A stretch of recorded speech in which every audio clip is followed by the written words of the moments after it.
క్షణక్షణం పోరాటం కణం కణం ప్రజాపక్షం జన సైనిక్ న్యూస్ కి స్వాగతం. ముందుగా హెడ్లైన్స్. మదనపల్లె తెలుగుదేశం పార్టీకి ఊపిరి పోస్తున్న జనసేన పార్టీ. షాజహాన్ కు బలమైన మద్దతిస్తున్న శ్రీరామ రామాంజనేయులు బృందం, కొండంత అండాదండగా బలిజ పరివార్, వంగవీటితో పాటు బలిజ ప్రముఖులతో ఆత్మీయ ఐక్యత సమావేశాలు. పొత్తు ధర్మాన్ని మనసా వాచా కర్మణ పాటించి దుమ్ము లేపుతున్న జన సైనికులు. పెద్దిరెడ్డిపై బాణం ఎక్కుపెట్టిన వైఎస్ షర్మిల. రబ్బర్ స్టాంప్ ఎమ్మెల్యేలను తయారు చేసుకుని దోపిడీ చేస్తున్నారంటూ ఆరోపణలు. గంగిరెద్దుల్లా ఊకొట్టే ఎమ్మెల్యేలను ఓడించి ఇంటికి పంపాలని పిలుపు. వైకాపా ప్రభుత్వంపై నిప్పులు చెరిగిన వైనం. కాంగ్రెస్తోనే ప్రత్యేక హోదా, రాష్ట్ర అభివృద్ధి. మదనపల్లె పీలేరు సభల్లో షర్మిల తీవ్ర ఆగ్రహం. 17 ఏళ్ల బీసీ బిడ్డను చంపితే రాష్ట్రానికి నో ఇంజూరీ. ఆడబిడ్డలు అదృశ్యమైతే రాష్ట్రానికి నో ఇంజూరీ. భర్త ముందే భార్యను మానభంగం చేస్తే రాష్ట్రానికి నో ఇంజూరీ. తండ్రిని, బాబాయిను చంపారని సొంత చెల్లెళ్ళు రోడ్డెక్కి ప్రశ్నించినా రాష్ట్రానికి నో ఇంజూరీ. జగన్మోహన్ రెడ్డికి చిన్న గాయమైతే రాష్ట్రానికే గాయమైనట్టు గగ్గోలు. తీవ్రంగా ప్రశ్నించి నిలదీసిన జనసేన అధినేత పవన్ కళ్యాణ్. ఇక డీటెయిల్స్ చూస్తే 17 ఏళ్ల బాణుల్ని ఫ్రాన్స్ లో పోలీసులు కాల్చి చంపితే ఆ దేశం అట్టడుగుపోయింది. అదే 17 ఏళ్ల పిల్లవాడిని కులోన్మాదంతో ఓ రెడ్డి కుటుంబానికి చెందిన వ్యక్తి పెట్రోల్ పోసి కాల్చి చంపితే మన దగ్గర కదలిక రాలేదు. స్వయంగా చనిపోయే ముందు వాంగ్మూలం ఇచ్చిన ఆ బీసీ బిడ్డ అక్కపైన, కుటుంబం పైన నిందలు వేసి వికటట్టహాసాలు చేశారు. నిందితులు కొద్ది రోజుల్లోనే బెయిల్ వచ్చి ఆ కుటుంబాన్ని బెదిరిస్తున్నారన్న వార్తలు కూడా వచ్చాయి. జగన్మోహన్ రెడ్డి కొద్దిగా గీసుకుపోతే ఏపీ ప్రజలకు జరిగిన గాయం అంటూ వైసీపీ నేతలు ప్రచారం చేస్తున్నారు. వీటన్నింటిపై ప్రశ్నిస్తూ పవన్ తెనాలిలో ఇచ్చిన స్పీచ్ ప్రతి ఒక్కరి మనస్సు తాకుతోంది. సోషల్ మీడియాలో దుమ్ము రేపుతోంది. జనసేన అధినేత పవన్ కళ్యాణ్ ప్రచారంలో లేవనెత్తుతున్న అంశాలు రాష్ట్రంలోని ఉద్యోగులు, విద్యావంతులు, మేధావులు, సామాజిక విశ్లేషకులను తీవ్రంగా ప్రభావితం చేస్తున్నాయి. ఇటీవల ఆయన ప్రసంగ లేవనెత్తుతున్న విషయాలు తీవ్ర చర్చనీయాంశమవుతున్నాయి. సోషల్ మీడియాను షేక్ చేస్తున్నాయి. బీసీ బిడ్డను కాల్చి చంపినప్పుడు ప్రభుత్వానికి గాయం కాలేదా? ఆడబిడ్డలు అదృశ్యమైతే రాష్ట్రానికి గాయం కాలేదా? రేపల్లె రైల్వే స్టేషన్లో భర్త ముందే మహిళపై మానభంగం చేస్తే దొంగతనం కోసం వచ్చి పొరపాటున చేశారని ఓ మంత్రి అనటం గాయం కాలేదా అంటూ పవన్ సంధించిన ప్రశ్నలు సోషల్ మీడియాలో వైరల్గా మారాయి. ఇద్దరు చెల్లెళ్ళు బాబాయిని చంపేశారని గొంతు చించుకుంటుంటే ఒక్క పోలీస్ అధికారి మాట్లాడాడు. సిబిఐ వస్తే కడప కోటలోకి వెళ్లనివ్వరు. ఇంత దారుణాలు జరుగుతుంటే మనకి పట్టదు. ఒక వ్యక్తిని గొడ్డలితో నరికి చంపితే గుండెపోటంటారు, మనం మాత్రం చేతులు ముడుచుకు కూర్చుంటామని ఆవేశంగా ప్రశ్నించారు. పవన్ ఆవేశంలో ఉన్న నిజాయితీ అందరినీ కదిలిస్తోంది. 5 ఏళ్లుగా రాష్ట్రంలో ఎన్ని అరాచకాలకు జగన్ ఒక్కడే కారణం. నేరస్తుల్ని నెత్తిన పెట్టుకుని చేస్తున్న రాజకీయాల వల్ల శవాలు డోర్ డెలివరీ అవుతున్నాయి. ఆడవాళ్ల మాన ప్రాణాలకు గ్యారంటీ లేకుండా పోయింది. గంజాయి కేంద్రంగా రాష్ట్రం మారిపోయింది. పోలీస్ స్టేషన్లో రౌడీలకు అడ్డాగా మారిపోయాయి. ఎన్ని ఘోరమైన ఘటనలు జరిగినా ఒక్కరికి గాయం కాలేదు. తప్పు జగన్ది కాదు, మనదే. ఆయన ఆధ్వర్యంలో పెద్దిరెడ్డి రామచంద్రారెడ్డి, మిథున్ రెడ్డి, సజ్జల రామకృష్ణారెడ్డి ఇసుక మొత్తం దోచేశారు. ఎందరో బీసీలు, ఎస్సీ, ఎస్టీ కుటుంబాలకు ఉపాధి ఉండేది. వారి పొట్టలు కొట్టి ఒక్కరికే దోచిపెట్టారు. మద్య నిషేధమని చెప్పి జగన్ రెడ్డి సారా వ్యాపారిగా మారిపోయాడని అయినా మనం ప్రశ్నించలేకపోతున్నామని ధర్మావేశంతో వ్యక్తం చేసిన ఆవేదన అందరినీ ఆలోచింపచేస్తోంది. పవన్ ప్రసంగాన్ని విన్న ఎవరికైనా మనం ఏం కోల్పోయామో, రాజకీయాల మత్తులో, కులం మత్తులో ఎంత బానిసలుగా మారామో అర్థమవుతుంది. మామూలుగా రాజకీయ సభలో ప్రసంగం అనుకుని చాలా మంది లైట్ తీసుకున్నారు. కానీ ఇప్పుడు ఈ స్పీచ్ పవన్ పొలిటికల్ స్పీచ్లలో ది బెస్ట్ అన్నట్లుగా మారింది. తెలుగుదేశం పార్టీకి బీసీలే వెన్నెముక. అందుకే వారి కోసం 50 ఏళ్లకే పింఛన్ అమలు చేయబోతున్నాం. బడ్జెట్ లో 5 ఏళ్లలో 1,50,000 కోట్లు కేటాయించి వారి సమగ్రాభివృద్ధికి కృషి చేయబోతోందని టీడీపీ మదనపల్లి అభ్యర్థి షాజహాన్ బాషా వెల్లడించారు. నిమ్మనపల్లిలో ఆయనకు ఘన స్వాగతం లభించింది. నిమ్మనపల్లిలో మంగళవారం జయహో బీసీ కార్యక్రమం నిర్వహించారు. ముఖ్య అతిథిగా విచ్చేసిన షాజహాన్ కు తెలుగు తమ్ముళ్లు ఘన స్వాగతం పలికారు. ఈ సందర్భంగా షాజహాన్ మాట్లాడుతూ నిమ్మనపల్లిలో తెలుగుదేశం, జనసేన నాయకులు, కార్యకర్తలు, ప్రజలు చూపుతున్న ప్రేమ, ఆదరణ చూస్తుంటే ఎంతో ఆనందంగా ఉందన్నారు. గతంలో తాము చేసిన అభివృద్ధిని నేడు ప్రజలు నేరుగా వివరిస్తుంటే ఎంతో సంతోషంగా ఉందన్నారు. ప్రజలకు సేవ అందించడంలో తాను ఎల్లప్పుడూ ముందుంటానని ఆయన పేర్కొన్నారు. తెలుగుదేశం పార్టీకి బీసీలే వెన్నెముక లాంటి వారని ఆయన మరోమారు స్పష్టం చేశారు. అంతకుముందు షాజహాన్కు పార్టీ అభిమానులు, కార్యకర్తలు, నాయకులు మంగళహారతులు, బ్యాండ్ మేళాలతో బాణాసంచా కాలుస్తూ ఘన స్వాగతం పలికారు. పూల వర్షం కురిపించారు. మాజీ అధ్యక్షుడు రాజన్న, నిమ్మనపల్లె సర్పంచ్ పాపులమ్మ భర్త మల్లప్ప, తవలం సర్పంచ్ మాజీ రెడ్డప్ప, వడ్డెర సంఘం అధ్యక్షులు సుధాకర్, మాజీ ఎంపీపీలు పారిజాత మల్లికార్జున, మేష రామకృష్ణ, మాజీ సర్పంచ్లు రెడ్డప్ప, రమణ, మహమ్మద్ రఫీ, శ్రీరాములు, సర్పంచ్ రెడ్డప్ప, జయన్న, శ్రీపతి, జగదీష్, దిగవపల్లి రెడ్డప్ప, కృష్ణప్ప, కాసిం, అఫ్రోజ్ ఖాన్, ఫిరోజ్ ఖాన్, లక్ష్మణ, అలీఖాన్, భారీ ఎత్తున గ్రామ ప్రజలు, అభిమానులు పాల్గొన్నారు. మదనపల్లె తెలుగుదేశం పార్టీకి ఊపిరిపోస్తున్న జనసేన పార్టీ. టీడీపీ అభ్యర్థి షాజహాన్ కు మద్దతుగా జనసేన మదనపల్లె అధినేత శ్రీరామ రామాంజనేయులు బలిజీ ఆత్మీయ సమావేశాలు, వంగవీటి రాధా సభలతో షాజహాన్ కు ధూమ్ధామ్ గా జనసేన మద్దతు. నాడు ప్రజారాజ్యం, నేడు జనసేనకు కాపు కాస్తున్న 40,000 పైచిలుకు ఉన్న బలిజల అండదండ.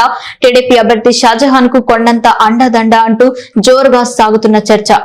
మదనపల్లిలో వరుసగా జరిగిన బలిజ ఆత్మీయ సమావేశం, అలాగే వంగవెట్టి రాధాతో సమావేశం నియోజకవర్గ విశేష చర్చకు దారితీస్తోంది.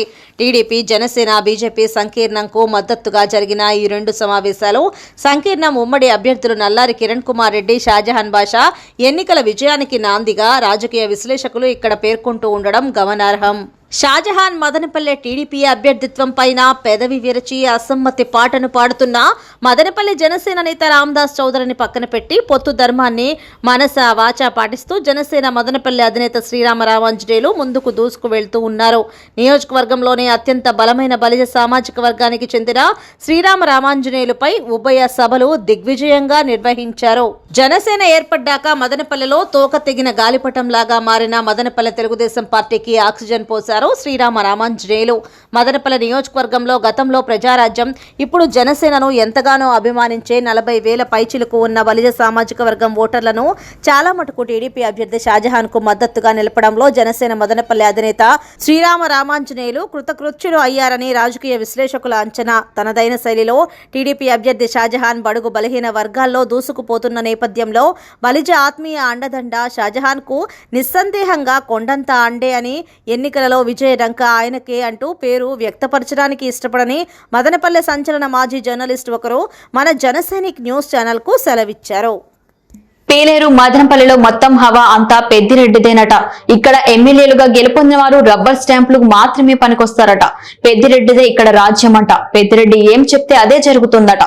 అవినీతి అంతా పెద్దిరెడ్డిదే అంటున్నారు. పేలేరు మదనపల్లి ఎమ్మెల్యేలు గంగిరెద్దులా తల ఊపుతారట. ఇలాంటి రబ్బర్ స్టాంప్ ఎమ్మెల్యేలు మనకు అవసరమా అంటూ ఏపీసీసీ చీఫ్ వైస్ షర్మిలారెడ్డి నిప్పులు చెరిగారు. ఎన్నికల ప్రచారంలో భాగంగా మంగళవారం రాజంపేట పార్లమెంటరీ పరిధిలోని పీలేరు, మదనపల్లె, తంబళ్లపల్లె నియోజకవర్గాలలో పాల్గొన్న ఏపీసీసీ చీఫ్ వైఎస్ షర్మిలారెడ్డి మంత్రి పెద్దిరెడ్డి రామచంద్రారెడ్డిపై తీవ్ర స్థాయిలో విరుచుకుపడ్డారు. డైరెక్ట్గా వారి అవినీతిని ప్రశ్నించారు. అక్రమార్కులను ఓడించాలని పిలుపునిచ్చారు. కాంగ్రెస్ను గెలిపించాలని కోరారు. ఇది పెద్దిరెడ్డి, మిథున్ రెడ్డిల రాజ్యం అంట కదా.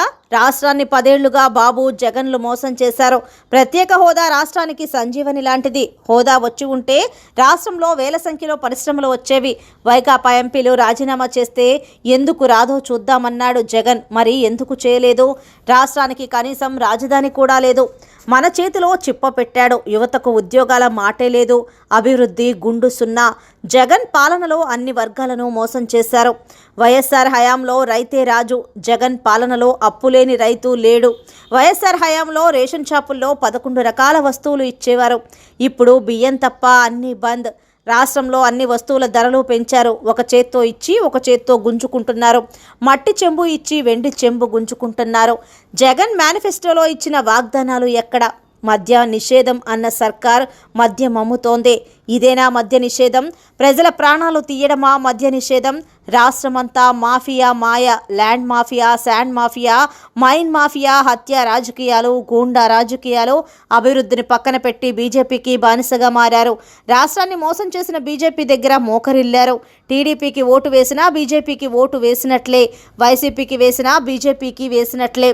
రాష్ట్ర అభివృద్ధి కాంగ్రెస్తోనే సాధ్యం. కాంగ్రెస్తోనే 10 ఏళ్లు హోదా, 2 లక్షల రుణమాఫీ, 5 లక్షలతో మహిళ పేరు మీద పక్కా ఇళ్లు, ఏడాదికి మహిళలు ₹1,00,000 సాయం, అధికారంలోకి వచ్చాక 2.25 లక్షల ఉద్యోగాల భర్తీ, మొదటి సంతకం ఉద్యోగాల మీదే, కాంగ్రెస్ను ఆదరించండి, కాంగ్రెస్ను గెలిపించండి అంటూ షర్మిల తన ప్రసంగాల్లో తూటాల్లాంటి మాటలను పేల్చారు. తన ప్రసంగంతో అందరినీ ఆలోచింపజేశారు, ఆకట్టుకున్నారు. షర్మిలతో పాటు రఘువీరారెడ్డి, తులసిరెడ్డి, నజీర్ అహ్మద్, అల్లా బక్షు, మల్లెల పవన్ కుమార్ రెడ్డి, షేక్ రెడ్డి సాహెబ్లు ఆమె వెంట ఉన్నారు. ఇంకో చేద్దాం వెండి కూడా తీసుకుంటున్నారు. బాగుందా? ఇది కదా జరుగుతున్నది. ఏం చెప్పారు జగన్మోహన్ రెడ్డి గారు? పూర్తి మద్యపాన నిషేధం చేస్తామని మీ అక్క చెల్లెలు అని తిరుగుతూ చెప్పారు కదా రోజు జగన్మోహన్ రెడ్డి గారు. ఇలాగే నేను కూడా bye bye campaign, bye bye Babu campaign నడుపుతూ నేను కూడా ఇలాగే మైకు పట్టుకొని జగన్మోహన్ రెడ్డి గారికి ఓట్లేయండి, పూర్తి మద్యపాన నిషేధం చేస్తాడు జగన్మోహన్ రెడ్డి గారు అని చెప్పిన దాన్ని నేనే. అయిందా అన్నా మద్యపాన నిషేధం? కౌంట్ డౌన్ మొదలైనట్టే. ఎల్లుండి నుంచి ఏపీ తెలంగాణలో నామినేషన్ల పర్వం మరింతగా పెరగనున్న పొలిటికల్ హీట్. మొత్తం 7 విడతల్లో జరగనున్న ఎన్నికలు. 4వ దశలో ఏపీ తెలంగాణకు ఎన్నికలు. తెలుగు రాష్ట్రాల్లో మే 13న పోలింగ్. లోక్సభ ఎన్నికలతో పాటు పలు రాష్ట్రాలకు అసెంబ్లీ ఎన్నికల నేపథ్యంలో దేశవ్యాప్తంగా పొలిటికల్ హీట్ పెరిగింది. మొత్తం 7 దశల్లో ఎన్నికలు జరగనున్నాయి. ఏప్రిల్ 19న ప్రారంభమయ్యే ఎన్నికల ప్రక్రియ జూన్ 1న ముగుస్తుంది. తొలి దశ ఎన్నికల్లో 21 రాష్ట్రాలు, కేంద్రపాలిత ప్రాంతాలు ఉన్నాయి. ఏపీ, తెలంగాణ సహా 10 రాష్ట్రాల్లో 4వ విడతలో పోలింగ్ జరగనుంది. మే 13న పోలింగ్ జరుగుతుంది. ఎల్లుండి నుంచి నామినేషన్ల ప్రక్రియ మొదలు కానుంది. అన్ని ప్రధాన పార్టీలు తమ అభ్యర్థులను దాదాపుగా ప్రకటించేశాయి. అయితే బీఫామ్ చేతికి వచ్చే వరకు కొందరు అభ్యర్థులకు టెన్షన్ తప్పని పరిస్థితి ఉంది. ఏపీ తెలంగాణ ఎన్నికల షెడ్యూల్ ఇదే. ఏప్రిల్ 18 నామినేషన్ల స్వీకరణ, ఏప్రిల్ 25 నామినేషన్లకు చివరి తేదీ, ఏప్రిల్ 26 నామినేషన్ల పరిశీలన, ఏప్రిల్ 29 నామినేషన్ల ఉపసంహరణకు చివరి తేదీ, మే 13 పోలింగ్ జరగనుంది. జూన్ 4 ఎన్నికల ఫలితాలు వెలువడనున్నాయి. INTSO ఒలింపియాడ్ లెవెల్ 2లో శ్రీ చైతన్య మదనపల్లి మొదటి బ్రాంచ్ విద్యార్థులు ప్రపంచం సృష్టించారు. వివిధ స్థాయిలో బహుమతులు అందుకున్నారు. విద్యార్థులకు అభినందనలు తెలిపిన AGM Suresh, RO Sridhar, principal Ratakonda Vijayalakshmi, dean Anil కుమార్లు. దేశవ్యాప్తంగా నిర్వహించిన Indian National Talent Search Olympiad level 2లో శ్రీ చైతన్య టెక్నో పాఠశాల మదనపల్లె మొదటి శాఖలో 380 మంది విద్యార్థులు విజయాన్ని సాధించి మరోసారి ప్రభంజనాన్ని సృష్టించారని ప్రిన్సిపల్ విజయలక్ష్మి తెలిపారు. ఇందులో భాగంగా పాఠశాలలో విజయోత్సవ సభ నిర్వహించారు. ఈ కార్యక్రమంలో సంస్థ AGM సురేష్ మాట్లాడుతూ విద్యార్థులు మరిన్ని విజయాలను సాధించాలని ఆశీర్వదించారు. సంస్థ RI శ్రీధర్ ముఖ్య అతిథిగా విచ్చేసి విద్యార్థులను అన్ని రంగాల్లో నిష్ణాతులను చేయడానికి శ్రీ చైతన్య సంస్థ అనేక కార్యక్రమాలు నిర్వహిస్తోందని, ఈ అవకాశాలను సద్వినియోగం చేసుకోవాలని తెలిపారు. ప్రిన్సిపల్ విజయలక్ష్మి మాట్లాడుతూ ఇందులో 4వ తరగతి జోష్నవి అనే విద్యార్థి లెనోవా ట్యాబ్ మొదటి బహుమతిని సాధించిందని తెలిపారు. మిగిలిన వారిలో 2 విద్యార్థులు స్మార్ట్ వాచ్లను, 4 విద్యార్థులు స్కూల్ బ్యాగ్లను, 2 విద్యార్థులు స్టూడెంట్ కిట్లను, 2 ప్రత్యేక బహుమతులు, 72 మంది కన్సోలేషన్ బహుమతులను, 155 మంది గోల్డ్ మెడల్స్ను, మిగిలిన వారు మెరిట్ సర్టిఫికెట్లను సొంతం చేసుకున్నారని వివరించారు. వారందరికీ RI శ్రీధర్, ప్రిన్సిపల్ విజయలక్ష్మి బహుమతులు ప్రదానం చేశారు. ఈ కార్యక్రమంలో dean Anil, C batch in-charge Venkatesh, primary in-charge Divya, olympiad in-charge ఉపాధ్యాయులు, విద్యార్థుల తల్లిదండ్రులు, విద్యార్థులు పాల్గొన్నారు. ఏపీ విషయంలో బీజేపీ హైకమాండ్ సేఫ్ గేమ్ ఆడుతుందా? ఇక్కడ ఎవరు గెలిచినా తమ వారినని భావిస్తోందా? అందుకే పెద్దగా తలదూర్చడం లేదా? పేరుకే కూటమా అంటే అవుననే సమాధానం వినిపిస్తోంది. దక్షిణాది రాష్ట్రాలపై ప్రత్యేకంగా దృష్టి సారించిన బీజేపీ ఏపీ విషయంలో మాత్రం పెద్దగా పట్టించుకోవడం లేదు. 2019 ఎన్నికల తర్వాత తెలంగాణపై సారించిన దృష్టి కూడా కనీసం ఏపీపై పెట్టలేదు. గతేళ్లుగా అన్ని అంశాల్లో జగన్ ప్రభుత్వానికి కేంద్రం మద్దతు ఇస్తూ వచ్చింది. తాజాగా తెలుగుదేశం కూటమిలో చేరింది. అయినా సరే ప్రచారంపై పెద్దగా దృష్టి పెట్టడం లేదు. ఈ లెక్కన ఎవరు గెలిస్తే వారు తమ వారేనన్నట్టు బీజేపీ వ్యవహరిస్తోంది. నరేంద్ర మోడీ చిలకలూరిపేట సభకు హాజరయ్యారు. అయితే ఇది జరిగి నెల రోజులు అవుతున్నా అటు తర్వాత బీజేపీ పెద్దలు కానీ, ఏపీలో ఉన్న సీనియర్ నేతలు కానీ ప్రచారానికి రాకపోవడం అనుమానాలకు తావిస్తోంది. కూటమి అభ్యర్థులు గెలిచినా, అటు వైసీపీ అభ్యర్థులు గెలిచినా తమకు మద్దతుగా నిలుస్తారని బీజేపీ భావిస్తోంది. అందుకే ఆంధ్ర రాజకీయాల్లో తలదూర్చటం లేదన్న టాక్ నడుస్తోంది. కేవలం ఏపీ విషయంలో బీజేపీ తన చేతికి మట్టి అంటకుండా సేఫ్ గేమ్ ఆడుతోందని విశ్లేషకులు సైతం అభిప్రాయపడుతున్నారు. క్షణక్షణం పోరాటం, కణకణం ప్రజాపక్షం. జనసైనిక్ న్యూస్ ఇంతటితో సమాప్తం. తిరిగి రేపటి బులెటిన్ లో మళ్ళీ కలుసుకుందాం. అంతవరకు సెలవు, నమస్కారం.